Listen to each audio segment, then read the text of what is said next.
अस्सलाम वालेकुम। मैं उमर मुनीर आज के टेक्निकल और फंडामेंटल एनालिसिस को लेके इन मैलम के चैनल पे हाजिर हूँ। अभी सबसे पहले बात की जाए तो आज है 23 सितंबर 2022 और अगर बिटकॉइन की 4 आवर टाइम फ्रेम की बात की जाए तो करंटली बिटकॉइन यहाँ पे ट्रेड हो रहा है $19,300 के ऊपर जब मैं ये वीडियो बना रहा हूँ। सबसे पहले अगर आप लोगों को थोड़ा बहुत रिकैप देना चलूँ यहाँ पे बिटकॉइन के ऊपर, तो प्रीवियसली जब मैंने बिटकॉइन के ऊपर वीडियो बनाई थी तब ये तकरीबन $19,600 के ऊपर ट्रेड हो रहा था। और उस वीडियो के अंदर मैंने आपको गाइड किया था कि अभी आप लोगों ने अपनी ट्रेड्स नहीं लेनी है यहाँ पे बिटकॉइन और बाकी जो सी क्रिप्टो करेंसीज है उनके ऊपर, क्योंकि काफी ज्यादा वॉलेटिलिटी थी। और उन 8 घंटों के दरमियान में आप लोग यहाँ पे देख सकते हैं कि बिटकॉइन की प्राइस अबव गई थी तकरीबन $19,900 के लेवल तक और नीचे आई थी तकरीबन $18,100 के लेवल तक। और इन 8 घंटों के दरमियान में लोगों का तकरीबन $300 मिलियन लिक्विडेट हुआ था। तो मुझे उम्मीद है कि आप लोग इस लिक्विडेशन से दूर रहे होंगे। और जैसा कि उस वीडियो के अंदर मैंने आपको गाइड किया था कि जैसे ये डस्ट बैठ जाएगी तो उसके बाद हम लोग बिटकॉइन को मेजरली साइड बाय साइड में दिखाता हुआ देखेंगे। और बिटकॉइन की प्राइस $18,500 के लेवल से लेके $19,500 के लेवल के दरमियान में ही ट्रेड होगी। तो इसी लेवल के दरमियान में अगर आप लोगों ने अपनी भी ट्रेड्स ली होंगी तो अभी तक आप लोगों ने काफी अच्छा प्रॉफिट अपना जनरेट किया होगा यहाँ पे बिटकॉइन के ऊपर से। इसके अलावा आज की जो सी मेजर न्यूज है वो तो मेजर न्यूज है यहाँ पे कार्डानो की वासिल हार्टफोर्क अपडेट जो कि अब लाइव हो चुकी है और इसका डायरेक्ट इफेक्ट क्या होगा कार्डानो की प्राइस के ऊपर और इसके अलावा बाकी की जो क्रिप्टो करेंसीज हैं बिटकॉइन और इथेरियम वगैरह उनके ऊपर क्या इफेक्ट होगा उसके ऊपर मैंने आप लोगों को बताना है। तो अगर मैं भी आप लोगों को थोड़ा बहुत गाइड करता चलूं तो कार्डानो की वासिल हार्टफोर्क की अपडेट के बाद हम लोग डायरेक्ट इफेक्ट इसका देखेंगे सिर्फ और सिर्फ कार्डानो और कार्डानो ब्लॉकचेन के ऊपर जो सी बनी हुई क्रिप्टो करेंसीज है उनके ऊपर। और इसका डायरेक्ट इफेक्ट बिटकॉइन और इथेरियम वगैरह जो क्रिप्टो करेंसीज है उसके ऊपर नहीं होगा। और वो मैं क्यों कह रहा हूँ, वो मैं इसीलिए कह रहा हूँ क्योंकि कार्डानो की वासिल हार्टफोर्क अपडेट की इतनी ज्यादा हाइप नहीं थी जितनी इथेरियम मर्ज की हाइप थी। और इथेरियम मर्ज की वजह से हम लोगों को देखा कि तमाम crypto currencies including bitcoin directly rely कर रहे थे इथेरियम की प्राइस के ऊपर। और इथेरियम की प्राइस हम लोग को जैसा रन दिखाती थी उस टाइम पीरियड के दरमियान में वैसा ही रन हम लोग बिटकॉइन और बाकी की जो क्रिप्टो करेंसीज हैं उनको भी दिखाता हुआ देखते थे। तो इसीलिए कार्डानो की जो सी वासिल हार्टफोर्क अपडेट है इसका डायरेक्ट इफेक्ट सिर्फ और सिर्फ कार्डानो और कार्डानो ब्लॉकचेन के ऊपर नहीं हुई क्रिप्टो करेंसीज के ऊपर देखेंगे और इसका डायरेक्ट इफेक्ट बिटकॉइन के ऊपर नहीं होगा। तब अगर मैं आप लोगों को यहाँ पे बिटकॉइन का करंट कंसोलिडेशन लेवल बताता चलूँ तो बिटकॉइन के करंट जो सपोर्ट लेवल बना हुआ है वो बना हुआ है $19,000 से लेके $18,900 का लेवल। और करंट जो रेजिस्टेंस लेवल बना हुआ है वो बना हुआ है $19,500 के ऊपर। अगर बिटकॉइन $19,500 के रेजिस्टेंस लेवल को तोड़ता है 4 आवर टाइम फ्रेम के ऊपर 1 से 2 घंटे से अबव बंद करता है तो हम लोग देखेंगे कि बिटकॉइन का नेक्स्ट मेजर रेजिस्टेंस लेवल बनेगा $20,000 के ऊपर। और अगर बिटकॉइन समहाउ $19,000 का अपना जो करंट सपोर्ट लेवल है उसको तोड़ देता है तो बिटकॉइन का नेक्स्ट सपोर्ट लेवल बनेगा $18,400 से लेके $18,500 का लेवल। और मेजरली हम लोग बिटकॉइन को इसी कंसोलिडेशन लेवल के दरमियान में ही ट्रेड होता हुआ देखेंगे। तो होपफुली अब आप लोगों को आइडिया होगा कि आप लोगों ने किन लेवल्स के ऊपर एंट्री लेनी है बिटकॉइन के ऊपर और किन लेवल्स के ऊपर अपने आप को एग्जिट करना है यहाँ पे बिटकॉइन की ट्रेड के ऊपर से। इसके अलावा अगर मैं आप लोगों को यहाँ पे बिटकॉइन वेल अपडेट देता चलूं तो ऐसा वेल के जिसने रिसेंटली लूना कोलैप्स के दरमियान में मतलब के इसी साल मई के महीने के दरमियान में अपने बिटकॉइंस को लास्टली सेल आउट किया था उसने अब दोबारा से बिटकॉइन के ऊपर सेलिंग प्रेशर डालना शुरू किया है। अगर मैं इसके ऊपर आप लोगों को अपडेट देता चलूं तो यहाँ पे आप लोग देख सकते हैं कि उस वेल ने मतलब कि वो वाला वेल के जिसने 7 साल से लेके 10 साल तक बिटकॉइन को होल्ड करके रखा हुआ था और जिसने तकरीबन $100 से लेस प्राइस के ऊपर भी बिटकॉइन को बाय किया था, उस वेल ने अब दोबारा से अपने बिटकॉइंस को एक्सचेंज के ऊपर ट्रांसफर करना शुरू किया है। और इसने रिसेंटली 4,500 से लेकर तकरीबन 5,000 बिटकॉइन को एक्सचेंजेस के ऊपर ट्रांसफर किया है। तो ये सेलिंग प्रेशर अब हम लोग देख सकते हैं इस वेल की तरफ से आ सकता है क्योंकि इस वेल ने ट्रांसफर कर दिया हुआ एक्सचेंजेस के ऊपर। और जैसे ही ये वेल सेल आउट करेगा बिटकॉइंस को तो हम लोग बिटकॉइन के प्राइस को थोड़ा बहुत रिटर्न दिखाता हुआ देखेंगे। अब इसका लॉन्ग टाइम फ्रेम के ऊपर और शॉर्ट टाइम फ्रेम के ऊपर क्या इफेक्ट हो सकता है अगर उसके बारे में मैं आप लोगों को गाइड करता चलूं तो शॉर्ट टाइम फ्रेम के ऊपर ये एक बेरिश साइन है, मतलब कि वेल्स की जो सी तादाद है वो कम होती जा रही है। अगर आप लोग यहाँ पे देखें तो ऐसे लोग के जिन्होंने 1,000 या 1,000 से ज्यादा बिटकॉइंस को होल्ड करके रखा हुआ है आप लोग देख सकते हैं कि उनकी वैल्यू में कंटिन्यूसली कमी आती जा रही है। यहाँ पे जो सी ओरिक लाइन है वो ये बता रही है कि कौन से ऐसे लोग हैं कि जिन्होंने 1,000 से ज्यादा बिटकॉइंस को होल्ड करके रखा हुआ है। तो for a short time frame ये एक बेरिश साइन है क्योंकि ज्यादा से ज्यादा सेलिंग प्रेशर लोग वेल्स की तरफ से देख रहे हैं तो बिटकॉइन की प्राइस हम लोग को रेड रन दिखा सकती है। लेकिन for a long time frame अगर हम लोग देखें तो for a long time frame ये एक अच्छा साइन है क्योंकि एक शख्स से बिटकॉइन निकल के अब ज्यादा से ज्यादा लोगों के ऊपर ट्रांसफर हो रहा है। तो जितने ज्यादा लोग बिटकॉइन को होल्ड करके रखेंगे उतना ही कम प्रेशर हम लोग एक शख्स की तरफ से देख सकते हैं। अब अगर एक शख्स बिटकॉइन को सेल आउट करता है तो उसका इतना ज्यादा इफेक्ट नहीं होगा जितना कि इस वेल्स की वजह से होता था।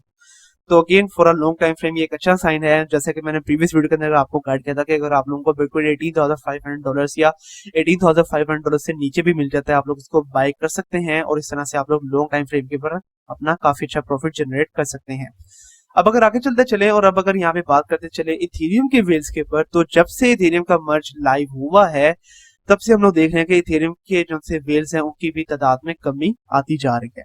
आप लोग यहाँ पे देख सकते हैं कि यहाँ पे बताया कि पिछले 6 दिनों के दरमियान में ऐसे वेल्स थे कि जिन्होंने 1000 से 10,000 तक इथेरियम को होल्ड करके रखा हुआ था, उनकी तादाद में तकरीबन 2.24% तक कमी आई है। तो ये सेलिंग प्रेशर, इसके बारे में अगेन मैंने इथेरियम के मर्ज से पहले ही आप लोगों को बता दिया हुआ था कि जैसे कि ये इथेरियम का मर्ज लाइव होगा काफी बड़ा सेलिंग प्रेशर देखेंगे। सेल द न्यूज वाला ये इवेंट होगा और इसकी वजह से हम लोग इथेरियम की प्राइस को नीचे आता हुआ देखेंगे।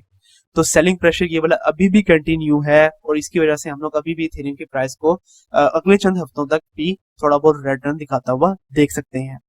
इसकी वजह से आप इथेरियम के ऊपर टेक्निकल एनालिसिस करते चलें तो करंटली आप लोग देख सकते हैं कि इथेरियम की प्राइस अब चल रही है $1344 के ऊपर जब मैं ये वीडियो बना रहा हूँ।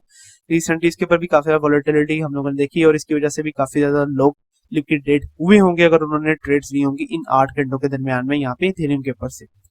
तो इथेरियम का जो करंट रेजिस्टेंस लेवल बना हुआ है वो बना हुआ है $1356 के ऊपर और करंट जो सपोर्ट लेवल है वो है $1300 के ऊपर। और इसके अलावा अगर 4 आवर टाइम फ्रेम के ऊपर मैं आप लोगों को तमाम एक्सपोनेंशियल मूविंग एवरेजेस भी ऑन करके दिखाता चलूं तो आप लोग यहाँ पे देख रहे हैं कि इसने 21 एक्सपोनेंशियल मूविंग एवरेज की लाइन को दोबारा से सपोर्ट के तौर पे यूज करना शुरू कर दिया है। और अगर ये चंद घंटे तक अगर ये अपने $1350 का जो रेजिस्टेंस लेवल है उसको तोड़ता है तो इसका मेजर रेजिस्टेंस लेवल बनेगा $1400 के ऊपर। और $1400 के लेवल के बारे में हम लोग भी आप लोगों को प्रीवियसली गाइड करते रहे कि ये काफी मेजर सपोर्ट लेवल था इथेरियम के लिए। और अब क्योंकि इथेरियम की प्राइस इससे नीचे चल रही है तो एक तो साइकोलॉजिकली काफी मेजर रेजिस्टेंस लेवल बनेगा। उसके अलावा 50 एक्सपोनेंशियल मूविंग एवरेज की लाइन भी $1400 के ऊपर आ रही है। तो अगर तो $1400 के लेवल तक जाती है इथेरियम की वैल्यू तो उस लेवल से हम लोग इसकी वैल्यू को दोबारा से नीचे की तरफ बाउंस बैक करता हुआ देख सकते हैं।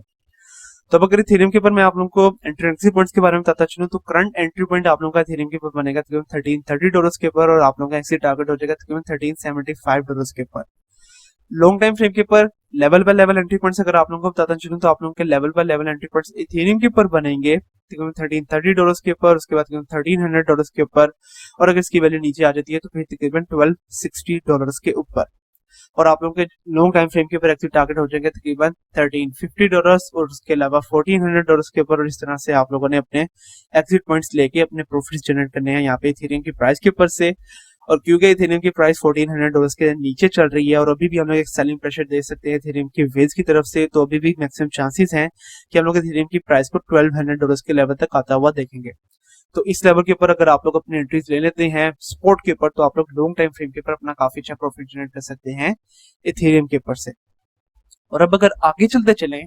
और आज की जो सी मेजर न्यूज है मतलब कि कार्डानो की वासिल हार्ड फॉर्क अपडेट उसके बारे में अगर मैं आप लोगों को यहाँ पे बताता चलूं तो इनपुट आउटपुट HK का ये ट्विटर अकाउंट है और उन्होंने बताया हुआ कि कल के दिन 21:44 UTC टाइम के मुताबिक जो सी वासिल हार्ड फॉर्क अपडेट है वो अब लाइव हो चुकी है और कार्डानो ब्लॉकचेन जो लेटेस्ट नोड है 1.35.3 अब उसके ऊपर चल रहा है। इस वासिल हार्ड फॉर्क की अपडेट की वजह से क्या फायदा होगा कार्डानो ब्लॉकचेन को, कार्डानो के जो सी यूजर्स हैं उनको, अगर उसके बारे में मैं आपको थोड़ा बहुत यहाँ पे गाइड करता चलूं तो उसके बारे में इन्होंने यहाँ पे बताया हुआ है कि इस अपडेट की वजह से लोअर ट्रांजैक्शन फीस हुआ करेगी और जो ट्रांजैक्शन का टाइम है वो भी कम हो जाएगा और इसकी वजह से डिसेंट्रलाइज्ड एप्लीकेशंस हैं उनको काफी ज्यादा सहूलियत होंगी। डिसेंट्रलाइज्ड एप्लीकेशंस को और भी क्या फायदे होंगे उसके बारे में मैं आपको अभी आके जाके गाइड करता हूँ। सबसे पहले यहाँ पे वैलिडेटर्स के बारे में इन्होंने बताया हुआ है। तो कार्डानो क्योंकि एक प्रूफ ऑफ स्टेक ब्लॉकचेन है और प्रूफ ऑफ स्टेक ब्लॉकचेन मतलब के वैलिडेटर्स चलाते हैं इस ब्लॉकचेन को, तो जो से वैलिडेटर्स होंगे उनको भी अब ज्यादा से ज्यादा फायदा होगा। इवन दो ट्रांजेक्शन फीस कम होगी लेकिन वैलिडेटर्स को ज्यादा से ज्यादा फायदा होगा। तो अगर तो आप भी एक वैलिडेटर हैं कार्डानो ब्लॉकचेन के तो आप लोगों को भी काफी ज्यादा फायदा हो सकता है इस वासिल हार्ड फॉर्क अपडेट की वजह से। और इसके अलावा मेन जो इन्होंने फायदा पहुंचाना था वो अगेन पहुंचाना था डिसेंट्रलाइज्ड एप्लीकेशंस, मतलब कि वो डिसेंट्रलाइज्ड एप्लीकेशन जो कि बनी हुई है कार्डानो ब्लॉकचेन के ऊपर। तो वासिल हार्ड फॉर्क अपडेट की वजह से उन्होंने क्या किया है कि उन्होंने हाइड्रा इंटीग्रेशन की है और इस हाइड्रा इंटीग्रेशन की वजह से हम लोग देखेंगे कि ऑफ चेन ट्रांजेक्शंस करना चाहते हैं उनकी इस हाइड्रा इंटीग्रेशन की वजह से उनकी जो सी डिफिकल्टी होगी वो कम होगी, उनको जो से चार्जेस पड़ेंगे इस ट्रांजैक्शन के वो कम पड़ेंगे और उनके जो सा ट्रांजैक्शन टाइम होगा वो भी काफी ज्यादा कम होगा। तो इसकी वजह से, इस हाइड्रा इंटीग्रेशन की वजह से इन्होंने अपनी जो से डिसेंट्रलाइजेशन है उसको और भी ज्यादा जेन्युइन कर दिया है। मैं आप लोगों को प्रीवियसली भी गाइड करता रहा हूँ कि कार्डानो ब्लॉकचेन मेनली काम कर रही है डिसेंट्रलाइजेशन के ऊपर, और वो वर्ल्ड वाइड डिसेंट्रलाइजेशन को फैलाना चाहते हैं। तो ये जो सी वासिल हार्टफोर्क अपडेट हुई है, ये उसी डिसेंट्रलाइजेशन की तरफ उनका ये कदम था, और इसकी वजह से हम लोग देखेंगे कि for a long time frame Cardano blockchain अभी भी हम लोगों को काफी अच्छा रन दिखा सकती है। तो ये जो सी वासिल हार्टफोर्क अपडेट हो चुकी है, ये अब बिल्कुल ठीक तरीके से लाइव हो चुकी है, मतलब कि इसके ऊपर कोई भी चीज गलत नहीं गई है, तो ये काफी अच्छा साइन है। अब इसके ऊपर मेजर अपडेट देता चलूं, कार्डानो की प्राइस हम लोगों को कैसा रन दिखा सकती है। तो ये वैसा ही इवेंट जैसा कि हम लोगों ने इथेरियम मर्ज का देखा था, सेल द न्यूज का इवेंट अब हम लोग लाइव होता हुआ देख सकते हैं, और इसकी वजह से अब हम लोग कार्डानो की प्राइस को थोड़ा बहुत रेड रन दिखाता हुआ देख सकते हैं। जैसा कि मैंने अभी आपको वीडियो के शुरू के अंदर गाइड किया है कि वो वाली क्रिप्टो करेंसीज जो कि कार्डानो ब्लॉकचेन के ऊपर बनी हुई हैं, और कार्डानो सिर्फ और सिर्फ इनके ऊपर इफेक्ट होगा इस अपडेट का। तो अब अगर इसके ऊपर टेक्निकल एनालिसिस करते चलें, करंटली ये चल रहा है $0.47 के ऊपर। $0.47 का लेवल करंटली इसके लिए साइकोलॉजिकली एज अ सपोर्ट के तौर पे काम कर रहा है, लेकिन मैक्सिमम चांसेस है कि अगले चंद घंटों तक ये जो सा सपोर्ट लेवल है ये टूटेगा, और इसका नेक्स्ट सपोर्ट लेवल बनेगा तकरीबन 0.459 या $0.46 के ऊपर। और इसका जो सा करंट रेजिस्टेंस लेवल है वो आप लोग यहाँ पे देख सकते हैं कि $0.48 के लेवल तक बना हुआ है, और यहीं से इसकी वैल्यू दोबारा से हम लोगों को रिटर्न दिखा रही है। तो जब तक कि ये अपडेट लाइव नहीं हुई थी तब तक हम लोग इसको ग्रीन रन दिखाता हुआ देख रहे थे, और जैसे ही अपडेट लाइव हुई है वैसे ही सेलिंग प्रेशर आना शुरू हो गया है कार्डानो के ऊपर, और कार्डानो की प्राइस अब हम लोगों को रेड रन दिखा रही है। अब कार्डानो के ऊपर अगर मैं आप लोगों को एंट्री एंड एग्जिट पॉइंट्स के बारे में बताता चलूं, तो आप लोगों का करंट एंट्री पॉइंट बनेगा फॉर अ रिस्की ट्रेड $0.46 के ऊपर, और आप लोगों का एग्जिट टारगेट हो जाएगा तकरीबन $0.475 के ऊपर। इसके अलावा लॉन्ग टाइम फ्रेम के ऊपर अगर आप लोगों को level by level entry points बताता चलूं, तो आप लोगों के level by level entry points बने हैं $0.46 के ऊपर, उसके बाद तकरीबन $0.447 के ऊपर, और अगर इसकी वैल्यू नीचे आती है तो फिर तकरीबन $0.433 के ऊपर। और आप लोगों के लॉन्ग टाइम फ्रेम के ऊपर जो से एग्जिट टारगेट्स हो जाएंगे वो हो जाएंगे तकरीबन $0.475 के ऊपर, $0.49 के ऊपर, और अगर आप लोग इसको होल्ड करके रखते हैं तो फिर तकरीबन $0.5 के ऊपर। लेकिन अगेन ये वाला जो ट्रेड है ये काफी देर तक चल सकती है, तो अगर तो आप लोग इतनी देर तक कार्डानो को होल्ड करके रखना चाहते हैं तो वो आपकी अपनी मर्जी होगी। तो ये थी आज की मेजर अपडेट, और अगेन आज की मेजर अपडेट थी कार्डानो की वासिल हार्टफोर्क से मुताबिक। तो होपफुली अब आप लोगों को आइडिया होगा कि आप लोगों ने किस तरह से अपने फंड्स को हैंडल करना है बिटकॉइन, इथेरियम और कार्डानो के ऊपर से। कल तक के लिए आप मुझे इजाजत दीजिए। अल्लाह हाफिज।